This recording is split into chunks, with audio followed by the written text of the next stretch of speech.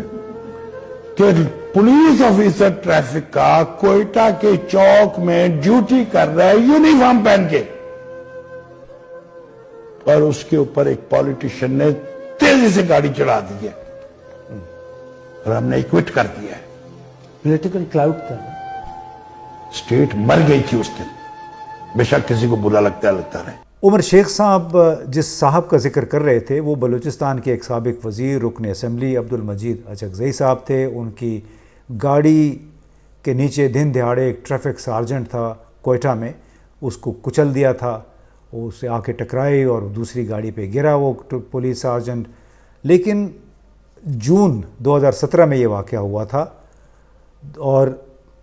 2020 میں ستمبر میں پھر اس کا فیصلہ ہوا اور عبدالمجید اچکزئی صاحب کو باعزت طور پہ بری کر دیا گیا، کیونکہ اس کا ثبوت کوئی نہیں تھا، یعنی عدم ثبوت کی وجہ سے ان کو رہا کر دیا گیا۔ حالانکہ جو ویڈیو چلتا رہا، سی سی ٹی وی فوٹیج جو ملی تھی اس میں انہی کی گاڑی تھی، وہ شناخت بھی ہو گئی تھی، انہوں نے اپنی گاڑی کی ملکیت کا اعتراف بھی کر لیا تھا، لیکن ان کو باعزت طور پہ بری کر دیا گیا تقریباً 3 سال کی مقدمے کی کارروائی کے بعد۔ اب عمر شیخ صاحب جو سابقہ سی سی پی او ہیں لاہور کے، وہ اسی صورتحال کی نشاندہی کر رہے تھے کہ پاکستان میں قانون اس انداز میں ہے کہ اگر آپ بااثر ہیں، آپ کے پاس پیسہ ہے، تو آپ قتل کر کے بھی آرام سے گھر پہنچ جاتے ہیں۔ اب ہمیں یہ بتایا گیا کہ لاہور میں، پشاور میں جو واقعات ہوئے 9 جولائی کے، اس میں کوئی 2290 کے قریب، یہ اب سرکاری دعویٰ ہے، 2290 کے قریب شرپسندوں کی شناخت ہو چکی ہے۔ اب اندازہ لگائیے کہ جو ہمارے جاننے والے گھرانہ ہیں ان کے بچے کے ساتھ ہوا، تو اس طرح کوئی 2290 اور لوگ ہیں جن کی شناخت ہوئی، اور ان سے کہیں زیادہ لوگ ابھی بھی مختلف جیلوں میں ہیں، لوگ ان کا کھوج لگانے کی کوشش کر رہے ہیں۔ تو اب اندازہ لگائیے جب 4 5 6 ہزار لوگ ایک مرتبہ جیل میں پہنچ جاتے ہیں، حوالات میں پہنچ جاتے ہیں، ان کے خلاف ایف آئی آریں کٹ جاتی ہیں، ایک ایف آئی آر میں 4 5 دفعات لگ جاتی ہیں، خاص طور پہ انسداد دہشت گردی کے ایکٹ اس میں لگا دیے جاتے ہیں، اور اس میں ایک ہی ایف آئی آر میں 4 5 لوگوں کا 10 لوگوں کے نام ڈال دیے جاتے ہیں۔ تو اب اندازہ لگائیے کہ پولیس کے وارے نیارے نہیں ہو جاتے، یعنی اگر صرف 5000 بھی لوگ ہوں، اور آپ اندازہ لگائیے کہ جو ہمارے جاننے والے تھے ان کے کم از کم 6 لاکھ روپے لگے تقریباً 22-23 دن کے دوران اپنے بچے کو چھڑانے میں، تو جو لوگ ابھی تک جیلوں میں ہیں وہ کتنا خرچہ کر رہے ہوں گے، ان کے ارد گرد کتنے جو ایجنٹس ہیں منڈلا رہے ہوں گے کہ آپ ہمارے حوالے اتنے پیسے کر دیں، ہم آپ کے لوگوں کو چھڑا دیں گے۔ اور یہ انتہائی افسوسناک پہلو ہے کہ جب بھی غیر معمولی کوئی واقعہ ہوتا ہے تو پولیس کو ایک لحاظ سے بلینک چیک مل جاتا ہے، کیونکہ اوپر سے پریشر ہوتا ہے، لہٰذا وہ ہر شخص کو، ہر خاتون کو ایف آئی آر میں ڈال کے اریسٹ کرتے ہیں، حوالات میں بند کر دیتے ہیں، اور بعد میں جوڑ توڑ بھاؤ تاؤ ہوتا ہے، جس کے نتیجے میں غریب جو پولیس والے ہیں ان کی بھی کچھ دہاڑیں لگ جاتی ہیں، ان کا بھی کوئی ضروریات پوری ہو جاتی ہیں۔ لیکن گوش گزار میں یہاں پہ یہ کرنا تھا کہ ہمارا ایف آئی آر کا نظام انگریز کے زمانے کا چھوڑا ہوا ہے، 150 سال سے اس میں تبدیلی نہیں آ سکی ہے۔ اسی ایف آئی آر کے طریقہ کار سے فائدہ اٹھاتے ہوئے ہماری پولیس فورس، پولیس اہلکار لوگوں پہ دفعات لگائے چلے جاتے ہیں، اور جو ایک کچی ایف آئی آر ہوتی ہے اسی کو پکی ایف آئی آر تصور کر کے، اور اس میں لوگوں کو کئی ہفتے، مہینے، سال تک بند رکھتے ہیں۔ شاید جو ٹاپ لیول، اعلیٰ ترین سطح پہ، سیاسی لیول پہ اس بات کا ادراک نہیں ہو پاتا ہے کہ ان کے ایک حکم کی تعمیل کے لیے نچلے لیول پہ پولیس افسران، افسر شاہی ہر وہ کام کر گزرتی ہے جو کہ قانون سے ہم مطابقت بھی نہ رکھتا ہو، لیکن باسز کو وہ ضرور خوش کرتا ہے۔ تو گوش گزار کرنا تھا میں نے، میری ریکویسٹ ہے یہاں پہ تمام سول ملٹری افسران سے بھی کہ ہمیں جلد از جلد اپنا FIR کا قانون تبدیل کرنا چاہیے، پولیس کے اوپر بڑا کڑا پہرا ہونا چاہیے، اس کی مانیٹرنگ کا کوئی طریقہ کار ہونا چاہیے، تاکہ اس طرح دھڑا دھڑ راتوں کو وہ شیخ رشید صاحب کا بھی آپ نے ٹویٹ دیکھا ہوگا کہ کس طرح ان کے گھر پہ چھاپے مار کے ان کے ملازمین کو ان سے اعترافی بیان لیے گئے کہ ہم پہ کوئی تشدد نہیں ہوا، حالانکہ جب وہ پولیس کی کسٹڈی میں تھے تو ان پہ تشدد کے نشانات بھی تھے۔ وہ تشدد کیا ہوتا ہے؟ ضروری نہیں کہ آپ کسی کو ہاتھ لگائیں، تشدد یہ بھی ہوتا ہے کہ آپ نے کسی بالکل چھوٹے سے سیل میں کسی کو بند کر دیا، یا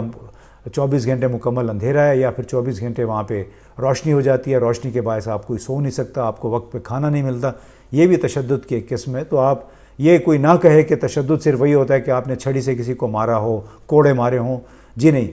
ہر قسم کا وہ ہتھ کنڈا، وہ ٹیکٹک جس کے ذریعے کوئی بھی شخص نہ خوراک کھا سکے، نہ سو سکے، نہ آرام کر سکے، نہ وقت پہ باہر نکل سکے رفع حاجت کے لیے، اور یہ بہت سارے لوگوں کے ساتھ ہوا ہے، کیونکہ ہماری پولیس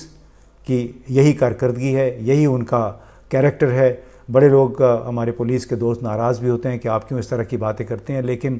خود میرے ساتھ، میرے بچوں کے ساتھ بھی بہت کچھ ہوا ہے۔ وہ جب اسٹوڈنٹ تھے اسکولوں میں، آپ کو پتہ ہے جھگڑے وگڑے ہوتے رہتے ہیں، تو کس طرح اسلام آباد کی پولیس نے خود مجھ سے پیسے بٹورنے کی کوشش کی، کچھ لوگ تھے اس میں کہ جو جان پہچان کے تھے، لیکن اس کے باوجود انہوں نے کوشش کی کہ ہم سے پیسے ہتھیائے جائیں،